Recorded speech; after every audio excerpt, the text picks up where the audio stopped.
Welcome back to CosmeticReview.tv. Today I want to talk about a little bit of celebrity gossip. Everyone who's anyone, I'm sure, has heard about Jamie Lynn Spears being rumored to have had liposuction while she was pregnant. Kind of a no-no. So today I wanted to talk about a little bit of the risks that can come with liposuction, some of the side effects. They can include, but are not limited to, bruising, swelling, you can have minimal scarring, you can get infections, and you can also have allergic reactions. So you just want to make sure that you choose a good doctor. That's very important in choosing any liposuction procedure. Well, at least Jamie Lynn can sleep at night knowing that so far there's been no complications, either with her pregnancy, obviously, because that's over, or with the birth of her child. So that's good to hear.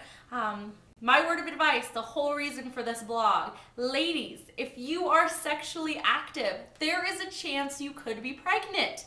It's one extra little test before you have surgery. So just ask your doctor to run it. Ask him.